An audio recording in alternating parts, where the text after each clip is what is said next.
오늘 이제 준비한 내용, 주제가 뭐였냐면, 주역학자 김승우 선생님의 이제 개운법인데요. 나쁜 운을 끝내고 좋은 운으로 바꾸는 방법 7가지. 이 내용 가지고 이제 얘기를 좀 해보려고 합니다. 이 내용은 아까 잠깐 얘기했지만, 돈보다 운을 벌어라 라는 책에 나온 내용이고요. 여러분도 한번 사서 보시면서 한번 생각을 해보시기 바랍니다. 김승우 선생님이 했던 내용도 있지만 제가 약간 첨가해서 하는 얘기도 있다는 거 미리서 말씀을 드리고요. 일단 제가 준비한 내용 얘기를 좀 해보도록 하겠습니다. 자, 일반적으로 이 나쁜 시기는 누구에게나 있죠. 그렇죠? 누구에게나 있죠. 하지만 이제 유난히도 나쁜 시기는 그렇게 오래 가지는 않지만, 근데 어떻게 해요? 길게 느껴지죠. 그래서 현재 운이 나쁜 사람은 계속 운이 안 좋다고 생각하죠. 그렇기 때문에 불운이라는 사이클, 이 불운이라는 사이클에서 하루빨리 탈출하는 게 중요하죠. 그래서 나쁜 운에서 탈출하는 여러 가지 방법이 있는데, 그 중에서 이제 실행하기 쉽고 효과도 빠른 방법을 일단 소개를 좀 해드리겠는데, 그래서 이제 주역학자 김승우 선생님이 저서 아까 말씀드렸는데, 돈보다 운을 벌어라, 이 책에 나온 내용을 가지고 여러분에게 전달해 드리려고 합니다. 자, 그래서 나쁜 운을 끝내고 좋은 운으로 바꾸는 방법 7가지 중에, 첫 번째, 이게 필기하면서 할게요. 제가 글씨를 쓰기보다는 어떻게 하냐면 제가 타이핑으로 좀 할게요. 첫 번째가 새로운 옷으로 자주 갈아입는다. 자, 이 말에 대한 부분은, 여기서 설명 좀 할게요. 자, 여기서 새로운 옷이란 새로 사입는 옷이기도 하지만, 더 중요한 건 평소에 입지 않았던 옷을 얘기합니다. 평소에 입지 않았던 옷. 그러니까 현재 입고 있는 옷 스타일이 아니고 전혀 다른 스타일의 옷이죠. 그러니까 뭐 어떤 사람 같은 경우에는 뭐 한 패턴만 있는 사람도 있어요. 한 패턴만. 그러니까 뭐 자기가 좋아하는 취향이라는 게 뻔하니까. 그래서 이제 새 옷을 사 입는 것도, 그래서 전혀 다른 패션 스타일을 얘기하는 거니까. 그래서 이제 효과가 크려면 이게 이제 기존의 옷이라도 평생, 물론 기존의 옷 중에 평생 한 번도 안 입어본 일은 없겠지만, 그냥 이렇게 뭐라고 그러죠? 옷장 속에 짱 박아뒀던 옷들 있잖아요. 그래서 패션이나 이런 부분이 전혀 좀 다른 그런 옷을 입었을 때 좀 더 효과적이다, 이렇게 얘기를 합니다. 거기에다가 신발이라든지 액세서리 이런 것도 함께 동시에 이렇게 바꾸는 거, 그래야만 좀 더 효과적이다 라고 얘기를 합니다. 자, 여기서 제가 좀 더 덧붙여서 얘기하자면, 여기 좀 더 가능하다면 얼굴 성형도 하면 좋죠. 예를 들어서 평소에 자기 스스로가 얘기할 컴플렉스로 생각했던 얼굴 부분이 있잖아요. 누구나 다 있죠. 그럴 때 운이 안 좋을 때 과감하게 성형으로 해결하는 것. 자, 내가 평상시에 컴플렉스로 생각했던 부분을 성형을 해서 얼굴이 나아진다라면 좀 더 자신감이 생기겠죠. 그래서 자신감을 찾는 방법 중에 좋은 방법 중에 하나다라고 얘기할 수 있습니다. 물론 이제 성형이라는 것도 운 나쁠 때는 또 잘못 수술할 수도 있지만 그 중에서도 선택할 때, 날짜를 선택할 때 신중하게 선택해서 하는 게 좋습니다. 그러니까 운이 안 좋을 때는 그 수술 자체도 뭔가 문제가 일으킬 수 있을 수 있기 때문에 그 날짜, 그러니까 매번, 예를 들어서 운이 나쁘다고 그래서 1년 내내 아니면 한 달 내내 나쁜 건 아니거든요. 한 달 중에서도 어느 시기, 어느 날 이 며칠 정도는 또 괜찮을 수 있는 날짜가 있으니까 그때 날짜를 잡아서 뭐 성형수술하는 것도 괜찮습니다. 그런 식으로 어떤 변화를 주는 것. 첫 번째가 그래서 새로운 옷으로 자주 갈아입는다. 이 방법 한번 생각해 볼 필요가 있다 말씀드리고요. 그 다음에 두 번째예요. 두 번째. 자, 두 번째는 운이 안 좋을 때는 도드라지는 행동을 자주 하는 것도 불운의 늪에서 탈출하는 좋은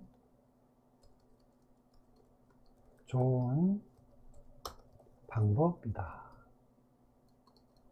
자, 이 말도 한번 생각해 볼 필요가 있는데요. 운이 안 좋을 때는 도드라지는 행동을 자주 한다. 좀 튀는 행동이라고 얘기할 수도 있겠죠. 그래서 이게 되게 이제 운이 안 좋을 때 사람의 심리가 어떻게 돼 있나요?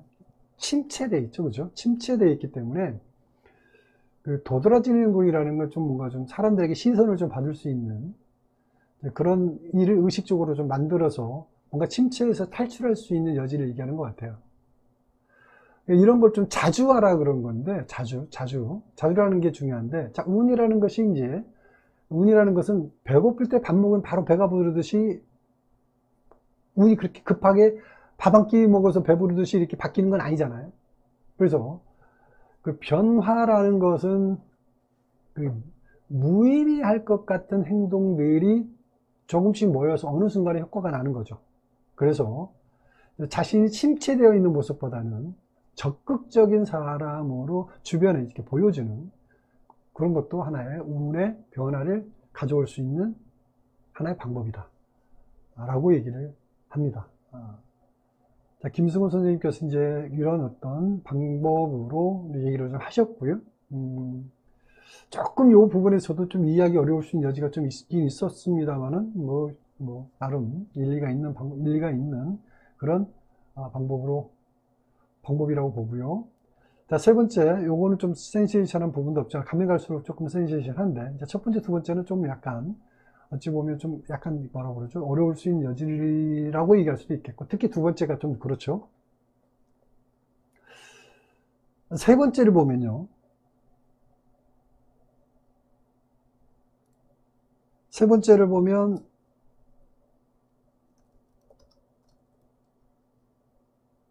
돈을 써라. 여러분 당황스럽죠?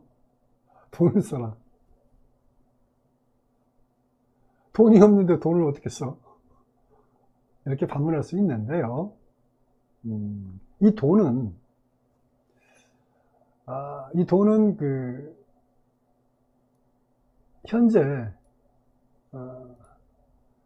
현재 자신이 가지고 있는 돈 정도면 됩니다. 그러니까 돈은 뭐 큰 돈을 써라는 게 아니고요. 돈은 현재 자신이 가지고 있는 그리고 이 돈을 누구한테 쓰느냐면요. 이 돈을 누구한테 쓰느냐면 가족이죠, 가족. 가족은 자식이나 부모한테 써라 이겁니다. 자, 이러면 얼마든지 돈을 써도 그렇게 아깝다라고 생각하지는 않겠죠. 오히려 때로는 이렇게 평상시에 부모한테 돈 쓰지 않던 사람이 갑자기 부모한테 돈을 쓰면 좀 뿌듯할 때도 있죠. 한번 써보면 그럴 수 있어요. 물론 자식한테도 마찬가지고요. 그래서 일단은 내가 갖고 있는 돈에서 상당한 부분을 지출을 해라는 겁니다. 지출. 남한테 쓰는 것도 사실 좋죠. 사실 남한테 쓸 수 있으면 쓰는 게 좋아요. 근데 사람의 심리가 운이 안 좋을 때는 자꾸 어떤 본전 생각난다 그러잖아요. 남한테 밥 사줘 놓고, 에이, 저 자식 나한테 밥 한 끼도 안 산 놈인데 나 괜히 샀네? 다 이런 생각, 안 사니만 못해요. 그래서 괜히 그 사놓고 속마음 안 좋은 것보다 차라리 그냥 가족한테 기분 좋게 쓰는 것도 좋고, 남한테 쓰려면 기분 좋게 써라. 그래서 돈을 써라. 상당히 일리 있는 얘기입니다. 돈을 썼을 때 뭔가 돌아오는 게 분명히, 물론 그 돌아온다는 자체에 대해 머릿속에 의식하고 쓰는 건 아닙니다. 그냥 무심코 즐거움으로 써라.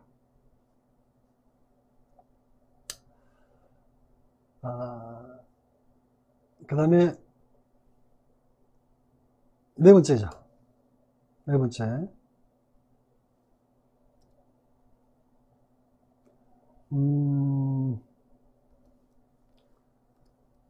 여행을 해라. 여행을 해라.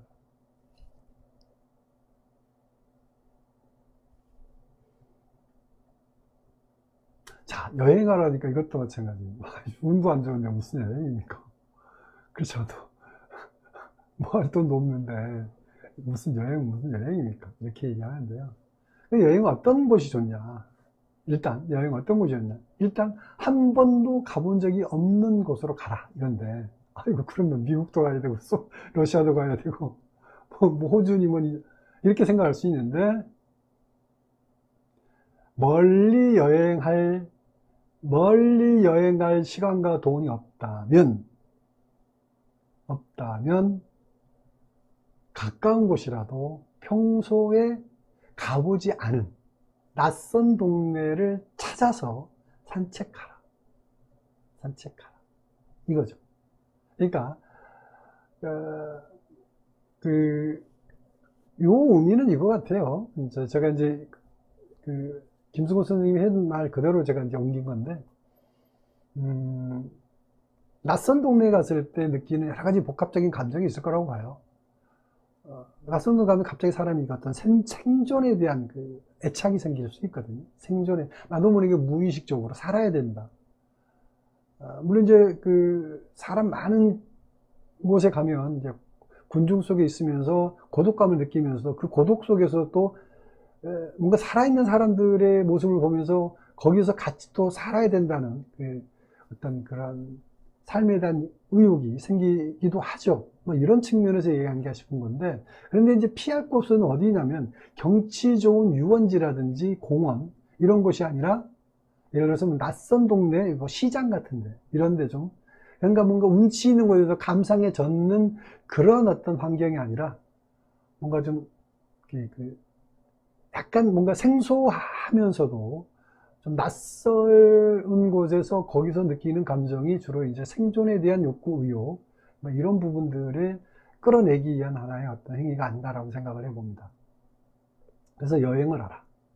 여행은 외국 여행을 가는 게 아니라 평소에 전혀 가보지 않았던 동네. 사실 저도 이제 서울에 살면서 안 가본 거 너무 많아요. 그렇죠? 여러분들도 서울에 살면서 아니면 어떤 지방에 살면서 알긴 다 알죠. 알긴 다 아는데 안 가본 곳이 더 많죠. 더 많아요. 생소한 곳은 사람들이 안 가려고 그러잖아요. 가본 곳에 가려고 그랬을까? 물론 이제 성격상 원래 이제 식상이 강한 사람들의 특징이 뭐냐면 안 가본 곳, 생소한 곳을 찾아가는 습성이 좀 있어요. 저처럼 좀 관성이 강한 사람들은 틀 안에 딱 울타리 틀을 벗어나는 걸 별로 좋아하지 않아요. 그래서 저는 항상 있던 곳에, 갔던 곳에, 옛날에 커피숍 갔던 앉았던 그 자리 찾아가고 그런 습성이 좀 있는데, 그래서 가던 곳만 가는 그런 습성이 있는데, 그게 이제 하나의 어떤 그런 성격, 이런 나 같은 성격이 운이 안 좋을 때 안 좋은 운을 아주 그냥 계속 바닥을 계속 오랫동안 바닥을 찍는, 그럴 수 있는 성격이라고 볼 수도 있어요. 원래 이제 식상이 강한 사람들은 변화를 많이 주기 때문에 스스로 그런 운의 개척을 극복을 좀 잘 하는 편이다라고 볼 수 있겠죠. 그리고 재성도 마찬가지죠. 재성 있는 사람도 사람들하고 어울리고 뭐 이런 걸 좋아할 수 있는 어떤 그런 성향이기 때문에 사람들하고 어울리다 보면 함께 동화돼서 또 이렇게 뭐 공연을 보러 간다든지 뭐 콘서트 간다 공연이라든지 뭐 연극이나 음악감상 아니면 뭐 이런 거 있잖아요. 뭐 뮤지컬 같은 거. 그러니까 이런 거 보러 가면은 거기에서 이렇게 오는 그 생동감이라는 게 있잖아요. 야구 구경이라든지 축구 구경 가는 이런 데서 느끼는 운이라는 게 있거든요. 그리고 또 거기서 얘기하는 게 있어요.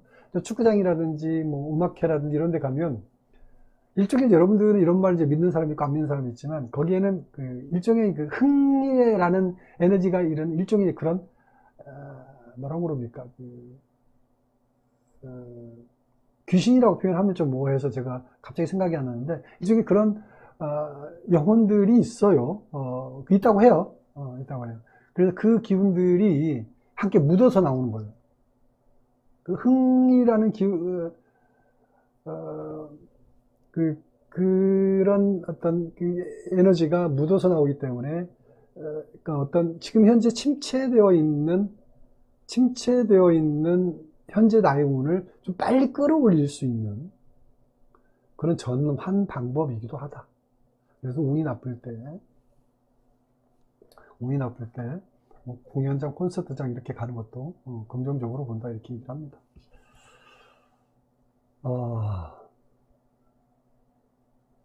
다음에 5번째인데요.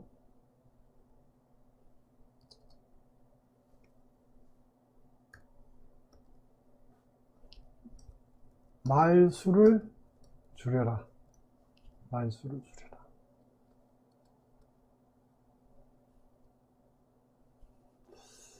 자, 말수를 줄여라 라고 했는데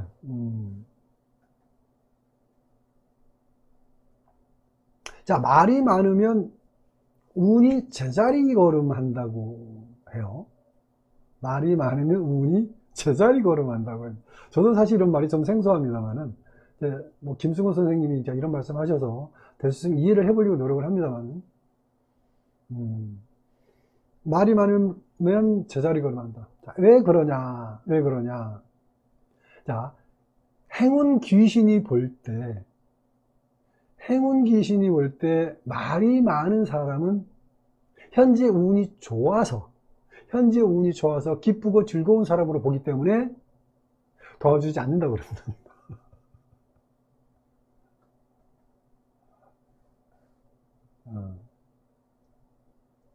그래서 말이 많으면 현재 운이 좋아서 행복한 사람이기 때문에 도와줄 생각이 없다라는 거죠. 잘 한번 생각해 보시기 바랍니다. 그래서 말수를 줄이고 뭔가 좀 사색하는 모습도 필요하다 뭐 이런 얘기를 하는 것 같습니다. 그러니까 군중 속에 고독을 느끼는 거 제가 가끔 이런 얘기 전에도 얘기한 적 있잖아요. 운이 좀 안 좋을 때 강남역 같은 데 걸어라. 아까도 얘기했지만 거기서 아무리 내가 함께 그 사람들하고 똑같은 어떤 생각 속으로 전환될 수는 없어요. 나는 어차피 외롭고 힘들고 고통스러운 그런 심리 있는 상태에서 걷는데 그 걷는 사람들의 활기찬 발걸음에서 나도 서서히 동화될 수 있는 그런 부분들. 그러니까 하지만 뭐 말할 이유는 없잖아요. 항상 힘들고 고통스러운데 말할 수는 없는 거고 기쁘지 않은데 기쁜 척 할 수는 없는 거고 아무튼 그렇습니다. 그래서 운이 나쁠 때는 될 수 있으면 말수를 줄여라 이렇게 얘기를 하시고 그 다음에 6번째 얘기할게요. 6번째는 이것도 조금 애매한 부분입니다. 자신의 모습을 사진으로 찍거나 초상화로 그려라.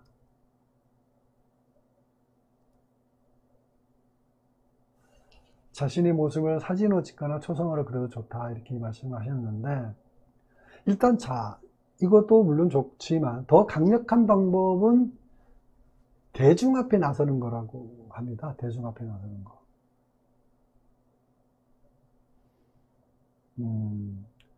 대중 앞에 나서는 건 여러 가지 종류가 있지만 이제 강의를 한다든지 뭐 연설을 한다든지 뭐 이런 걸 얘기하죠. 아무튼 이런 부분이 기회가 있으면 뭐 기회가 없는 사람도 있지만 기회가 있으면 해보는 게 좋다라고 말씀하고 이게 운을 전환할 수 있는 아주 좋은 방법 중에 하나라고 얘기하는 거고요. 그리고 뭐 TV라든지 유튜브 방송 이런 곳에 출연하는 것도 이제 괜찮다고 합니다. 예를 들어서 전국 노래자랑 날 있잖아요. 그런 예선에 나가본다든지 이런 거죠. 예를 들어서 본선에 못 오르더라도, 뭐 텔레비전 못 나오더라도, 무대에서는 그 자체. 예선도 이제 무대에서는, 뭐, 무대에서는 그 자체가 큰 변화를 일으키는 작용을 한다, 이렇게 얘기할 수 있고요. 그리고 이제 유튜브를 할 수 있으면 스스로 그게 뭐 직업적으로 전문적으로 할 수도 있지만 한번 그냥 시도해보는 거 있잖아요. 한번 내가 가지고 있는 나만의 컨텐츠를 가지고 한번 기획을 해서 며칠 동안 기획을 해가지고 뭔가 몇 번이나 찍어보는 거 있잖아요. 나를 과감하게 노출시키는 거. 일단 이렇게 시작해보는 것도 운을 개척하는 방법 중에 중요한 방법 중에 하나다. 이렇게 봅니다.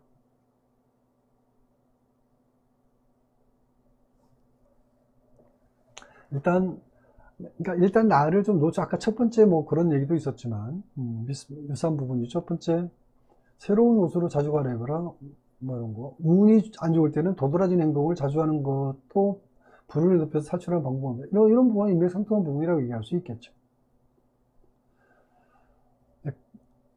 마지막 7번째, 센세이션한 부분이 가장 제가 이제, 요거가 센세이션한 방법인데, 이것도 좀 제가 이거 보고 조금 놀랐어요. 놀랬다라기보다, 그렇구나. 이런 논리가 있구나. 이 7번째가 가장 저한테는 센세이션 했습니다. 7번째, 그릇을 껴라. 그릇을 껴라. 이상하죠? 저도 이거 센세이션 했습니다.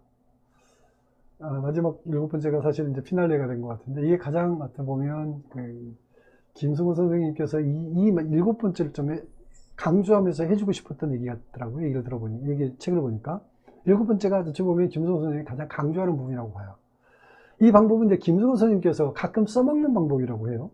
스스로 자기도 써줬는지. 이거는, 그 책에도 오픈해 놓으셨는데, 그래서 자기 스스로도 이거에 대해서, 이 그릇을 깨는 거에 대해서 효과를 좀, 운의 전환, 그러니까, 운을 개운하는 어떤 그런 부분에서 효과를 좀 봤다고 스스로도 이제 얘기를 해 놨습니다.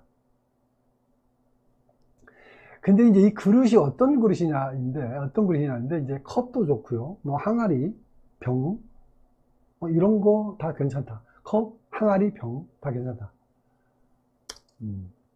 컵, 항아리,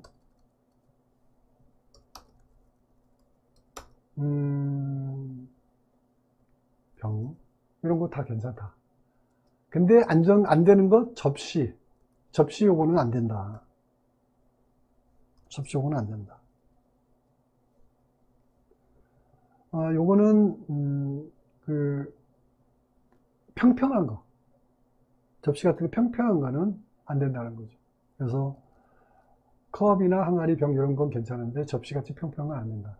그러니까 바닥이 좀 깊은 그릇이어야 된다라고 얘기를 하세요.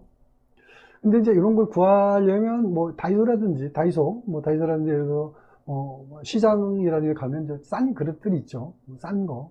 예를 들어서 그 중구 시장 같은 데 있잖아요. 뭐 그릇, 그러니까 예를 들어서 그러니까 새 거도 물론 좋지만 싸다면 다이소 가면 그렇게 비싸지 않더라고요. 다이소 가서 사서 사는데, 그런데 이제 이걸 몇 개를 사냐면요. 이거를 이제 컵이나 항아리, 병 이런 거를 몇 개를 사냐면 30개 정도를 사서 이거를 매일 한 개씩 한 달 동안 깨보라는 거죠. 한 달 동안. 그러면 반드시 불운의 늪에서 확실히 탈출할 수 있다. 이렇게 말씀하세요. 김승호 선생님이 직접 경험을 했다라고 얘기하시면서 얘기를 하십니다.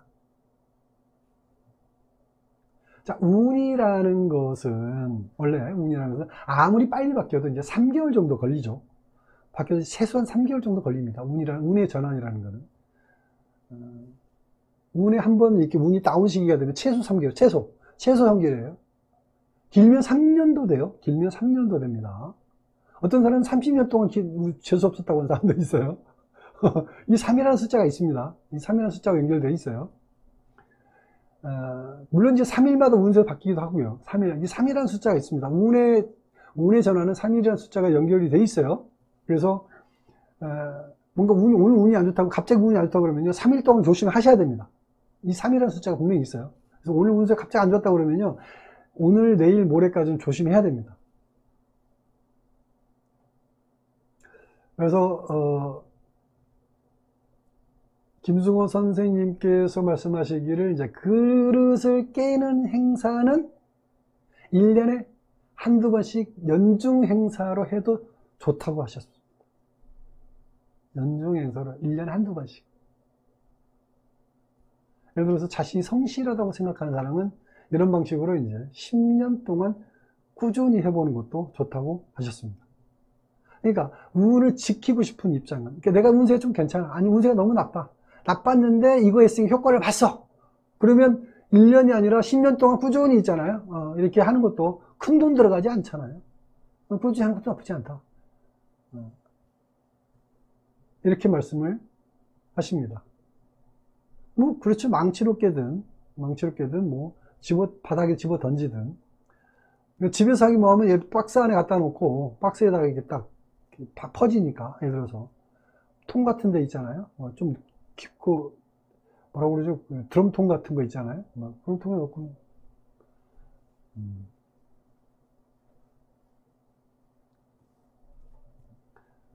망치로 깨도 되죠. 그랬더니 타리님께서 하시는 말씀이, 금귤님한테 뭐라고 하셨냐면, 남편한테 던져도 됩니다. 남편한테 던지면 돼요. 안 돼요 그랬구나. 남편한테 던지세요 그런 줄 알았지. 남편한테 던지면 안 돼요 그러는. 아무튼, 네. 그래서 이제 이런 방식으로 아까 얘기했지만, 이제 한번 이거에 대한 효과를 봤다라는 생각하신다면, 이걸 운이 좀 좋아졌다라고 한다면 꾸준히 그 운세를 지키기 위해서 10년 동안 꾸준히 하는 것도 나쁘지 않다라고 얘기합니다. 근데 이렇게 이제 그릇 깨기를 하는 나라가 있다고 하죠. 이 그릇 깨기를 하는 나라가 있대요. 어디 같아요? 어느 나라 같아요? 가장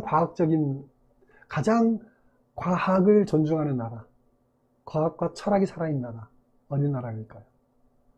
독일. 독일인들이 이렇게 한다고 합니다. 자, 독일에서는 결혼식 전에 폴터아벤트라고 하는 그런 행사를 한다고 합니다.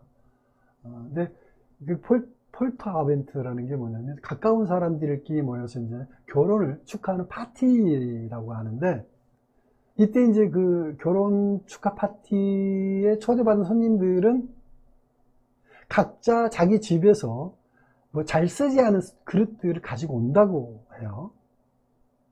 그래서 결혼 파티날 저녁에 함께 모여서 그릇을 모두 이렇게 집어 던지면서 깨뜨린다고 하죠. 자, 이런 행사는 결혼한 커플이 앞으로 그러니까 결혼한 커플이 둘이 함께 살면서 애군을 없앤다. 애군을 없앤다. 이런 의미가 있다. 그러니까 그릇을 깬다라는 것은 현실로부터 탈피한다는 의미가 있다고 하죠. 현실로부터 탈피. 그릇을 깬다라는 것은 현실로부터 탈피. 현재 내가 운이 안 좋으니까 깨부시니까 현실로부터 탈피한다. 이런 부분들. 그래서 그걸 매일같이 탈피한다라는 걸 행동으로 보여줌으로 인해서 어떻게 해요? 그 운세를 전환하는 어떤 에너지를 쌓아가는 거죠. 하나씩. 매일같이 축적해가는 거니까 운이 바뀔 수밖에 없다. 이렇게 얘기하는 거죠. 나름 일리가 있는 말이라고 봐요. 다분히 미신 같지만, 저는 이렇게 그런 부분을 이제 미신이라고 치부하고 싶지는 않습니다. 이 정신이 함께 가기 때문에 의식 속에서 매일같이 어떤 운세, 안 좋은 운을 탈피하고자 하는 의욕을 가지고 그릇을 깼을 때, 그릇을 깨면서 나는 소리뿐만 아니라 행위 자체로서 자기 스스로가 각성하는 게 있잖아요. 충분히 나쁜 운을 전환할 수 있는 여지가 있다고 봐요. 미신이 아니라. 뭐 행위 자체가 미신일 수는 있겠지만, 그런 어떤 살아있는 의식 속에서 전하는 의지에서 나오는 에너지가 결국 그렇게 탈출하는 에너지를 만들어낸다. 저는 이렇게 봅니다. 제가 옛날에 이런 얘기 한 적 있죠. 100일 기도를 하는 이유. 왜 하필은 100일일까? 하필은 왜 100일일까? 100일 기도 하잖아요. 왜 하필은 100일일까? 전에 얘기했던 거 기억나시나요? 왜 하필은 100일일까?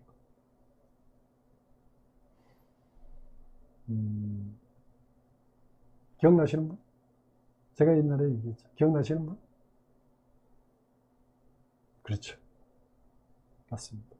타리님이 말씀하셨는데 100일 동안 염원을 하면 머릿속에서 이 염원한다라는 거잖아요. 기도, 염원하면 그건 정신세계잖아요. 정신으로서 끊임없이 100일 동안 기도를 하면서 염원 하나에 집중된 에너지를 가지고 하나를 집중해서 거기에 대한 어떤 소원성취를 빌면 그 소원성취에 대한 에너지가 곧 뭐가 돼요? 세포화돼서 내 몸에 그 세포로서 실질적인 물질로서 물질적인 세포로서 그게 자리를 잡는다 그래요. 그러니까 하나의 세포가 생긴 거죠.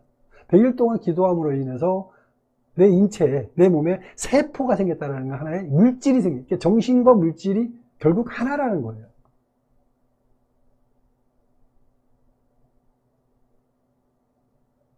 이 양자역학적인 내용이죠, 사실은 이런 게.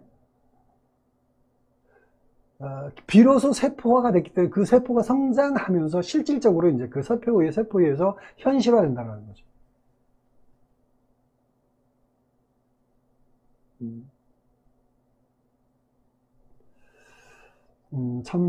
다 일리 있는 얘기들이다. 그래서 자꾸 어떤 과거에 이제 뭐 할머니, 할아버지들이 했던 행위에 대한 부분을 미신으로 치부한다 이런 부분들은 어찌 보면 보이지 않는 세계에 대해서 불신하는 건데 보이지 않는다고 해서 없는 건 아닙니다.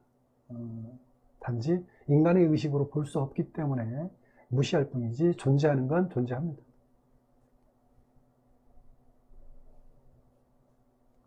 자, 근데 옛말에 이제 이런 말이 있잖아요. 그릇을 깨면 재수 없다. 그죠? 그릇을 깨면 재수 없다. 이런 말이 있죠? 있죠? 근데 왜 그릇을 깰까? 아이러니하지 않습니까? 한번 생각해 보세요. 그릇을 깨면 재수 없다고 그러는데, 근데 왜 그릇을 깰까? 한번 그 시점이 들지 않나요? 여러분 한번 생각해 보세요. 이거 왜 그럴까? 그릇을 깨면 재수 없다고 그러는데, 근데 왜 그릇을 깰까? 누가 이거 맞춰볼까요? 이거에 대해서 얘기한 사람 천재야, 천재. 저도 순간적으로 이 말 보고, 저도, 근데 왜, 물론 김성호 선생님께서 이게 써놓은 얘기지만, 근데, 순간적으로 당황했어요. 그릇을 깨면 재수 없다는데 왜 그릇을 깨지?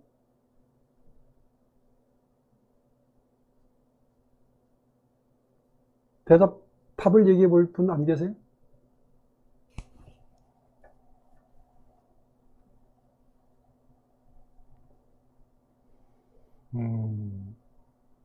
없는 것 같으니까 제가 얘기를 할게요. 자, 그릇을 깨면 재수 없다라고 하는 게 뭐냐면, 이 말의 의미가 뭐냐면요. 재수 없다라는 말이 뭐냐면, 이 말은 원래 재수 있는 사람한테 통하는 얘기죠. 그러니까 재수가 있는 사람 입장에서 그릇을 깨면 재수가 없어지는 거예요. 그러면 재수가 없는 사람 입장에서 그릇을 깨는 건 뭐예요? 그 재수가 없는 걸 깨뜨리는 거죠. 이렇게 표현을 했더라고요. 그래서 일리가 있네.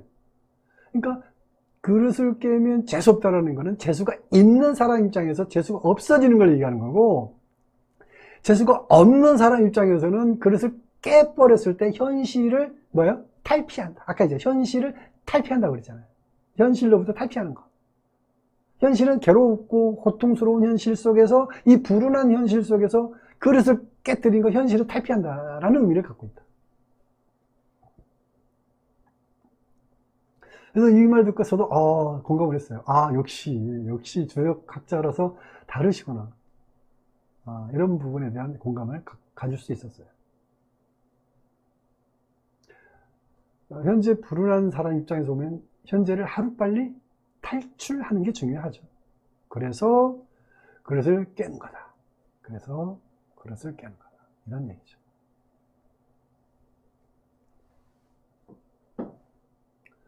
자, 지금까지 주역학자 김승호 선생님 저서 돈보다 운을 바라봐, 이 책에 나온 내용을 발췌를 해서 제가 여러분들에게 알려드렸고요.